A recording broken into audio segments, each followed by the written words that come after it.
नमस्कार, राम राम सा। आपकी मोबाइल की स्क्रीन पर आपको एक शख्स नज़र आ रहे हैं। ये मूल रूप से बाड़मेर शहर के पास एक छोटा सा गांव है आटी, वहाँ के हैं। और ये पिछले कई वर्षों से बाड़मेर शहर में कबाड़ इकट्ठा करते हैं और उसे बेचकर अपना जीवन यापन करते हैं। इनका नाम नुकला राम है। लेकिन आज जब हमने नुकला राम को यहाँ पर देखा तो हमें बड़ा ताज्जुब हुआ, क्योंकि जिस कबाड़ को बेचकर ये 200-300 रुपये दिन के कमाते हैं, उन्हीं कबाड़ के पैसों से आज इन्होंने एक सामने से स्टेशनरी की दुकान से सामान्य ज्ञान की एक किताब खरीदी और उसके पास एक वाइट पेपर भी लाए और एक पेन भी है इनके पास। और जब हम यहाँ से गुजर रहे थे तो नुकला राम एक दुकान के आगे कड़ी धूप में दोपहरी को किताब खोलकर पढ़ाई कर रहे थे और उसमें से उस वाइट पेपर पर कुछ नोट भी कर रहे थे। हालांकि हमने नुकला राम से पहले भी कई बार इंटरव्यू किए हैं। इनका जो ज्ञान है, इनका जो जनरल नॉलेज है, वो इतना तेज़ है कि एक IAS लेवल के अधिकारी तक को जितना नॉलेज होता है, जितना ज्ञान होता है, उससे कई गुना अधिक इनको ज्ञान है, इनको नॉलेज है। हमें लगा कि ये इनको ऐसा याद रहा होगा या फिर किसी व्यक्ति में इस प्रकार की एक अच्छाई होती है कि उनको याद रह जाता है, लेकिन ऐसा नहीं है। दरअसल ये पढ़ाई करते हैं, प्रैक्टिस करते हैं और उसके बाद इनको ये सब याद रहता है। इस उम्र में नुकला राम इस प्रकार की पढ़ाई कर रहे हैं। और बड़े मज़े की मैं आपको बात बता दूं कि नुकला राम महज 4वीं क्लास तक पढ़े हुए हैं, वो भी आज से करीब 30-40 साल 50 साल पहले। महज 4वीं क्लास तक इन्होंने पढ़ाई की। और आप इनकी हैंड राइटिंग देखिए। मैं नुकला राम से बात करूँगा, सारी बात बताऊँगा। इंग्लिश में इनकी हैंड राइटिंग देखिए और हिंदी में जो हैंड राइटिंग है वो भी हम आपको दिखाएंगे। जब मैंने इनसे बात करने से, वीडियो बनाने से पहले बात की, तो उन्होंने एक बहुत ही अच्छा श्लोक कहा था संस्कृत में।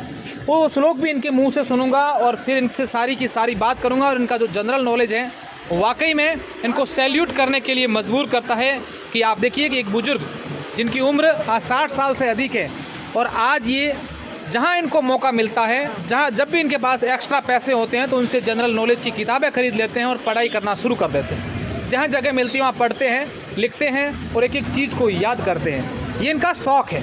अब हम नुकला राम जी से बात करते हैं और पूरी बात जानते हैं। नुकला राम जी, सबसे पहले तो हम लोग आपको सलाम करना चाहेंगे कि आपके अंदर पढ़ाई का जज्बा और जो जोश है ना, अच्छा, वो वाकई में हर किसी आदमी को एक संदेश देता है, एक प्रेरणा देता है। हाँ, बिल्कुल। अच्छा, सबसे पहले अपना परिचय दीजिए। आप कहाँ से हो और आपकी उम्र कितनी है? आपने कितनी तक पढ़ाई करी है? मैं आटी मालानी से हूँ, मेघवाल जाति का हूँ। मैंने 4वीं पास की है सन 1974 के अंदर। सन 1974 में। अच्छा, लगभग आज 47 साल हो गए। हाँ, वेरी गुड। अच्छा, तो ये पढ़ाई का शौक़ कब से लगा है आपको? आप यूँ 200-300 रुपये की आपने किताब खरीदी और आप कबाड़ बेचते हैं। मैं स्कूल छोड़ी थी ना, उसी समय से सबसे पहले मैं जोधपुर गया था।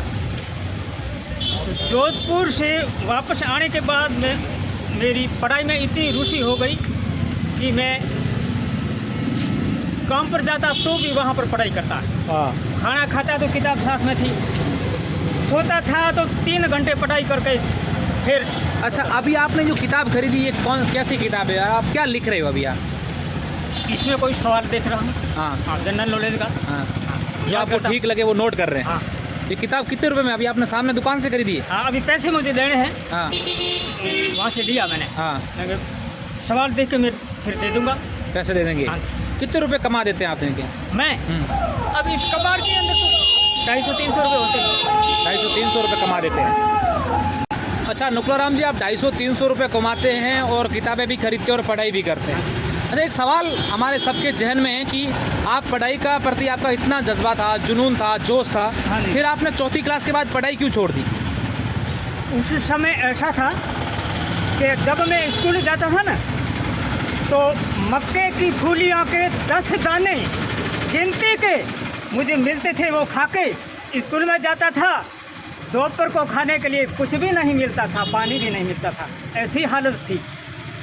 गरीबी थी इसलिए छोड़ना पड़ा।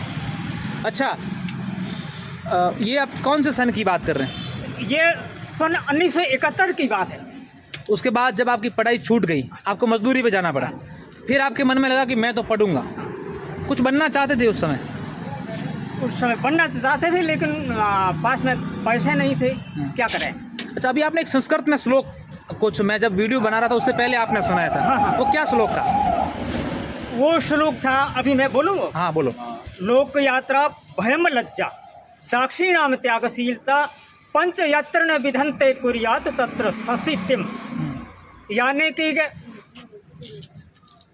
लोक यात्रा भयम लज्जा दाक्षिणाम त्यागशीलता पंच यत्र न विधंते कुर्यात तत्र संस्थितिम।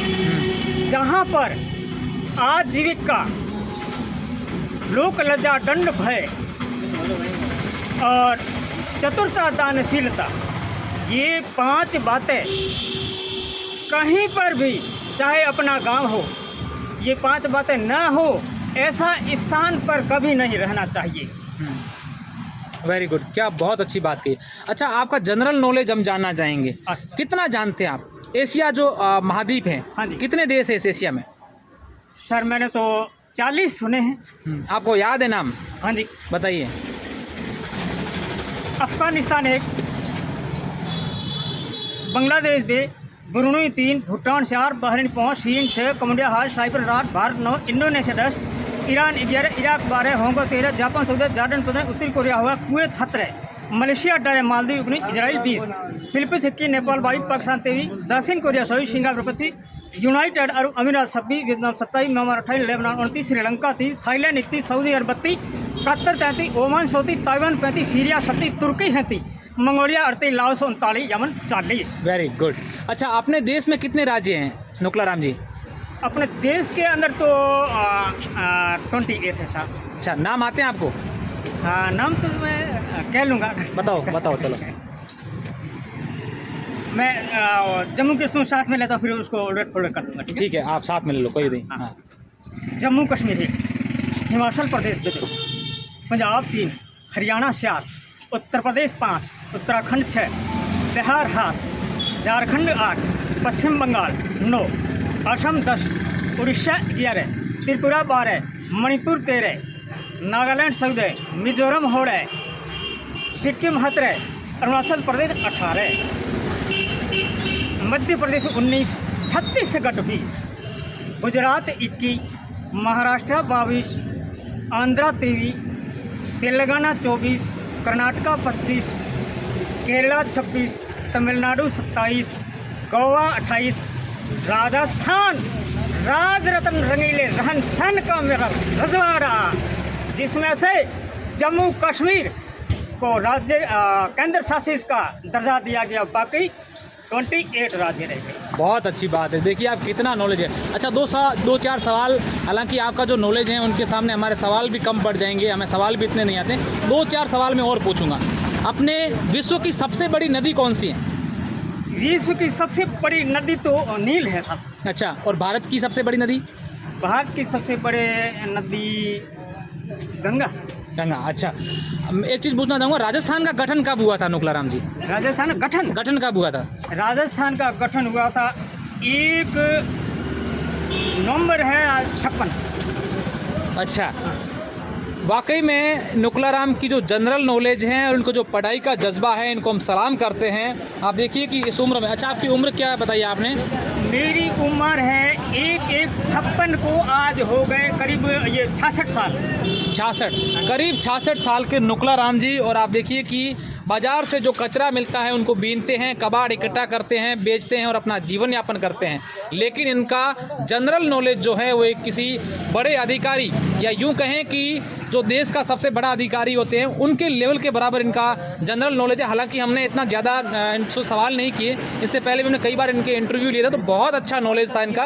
आज हमें मालूम चला कि नुकलाराम जी लगातार पढ़ाई करते हैं। पढ़ाई के प्रति इनका देखिए जोश जज्बा, देखिए कि जहाँ इनको समय मिलता है, जब एक्स्ट्रा थोड़े बहुत पैसे बच जाते हैं तो उनसे किताबें खरीदते हैं जनरल नॉलेज की, और एक पेज और पेन लेकर के आराम से बैठ करके पढ़ाई करते हैं। जगह मिलनी चाहिए, जहाँ जगह मिली वहाँ बैठ के पढ़ाई करते हैं। तो वाकई में इनको हम सलाम करते हैं। इस वीडियो को शेयर करें ताकि नुकलाराम का जो जोश और जज्बा है इससे कई लोग और सीख लें। इनसे सीखें कि पढ़ाई करने की कोई उम्र नहीं होती है, पढ़ाई किसी भी परिस्थिति में और कहीं पर भी की जा सकती है। बहुत बहुत शुक्रिया, धन्यवाद।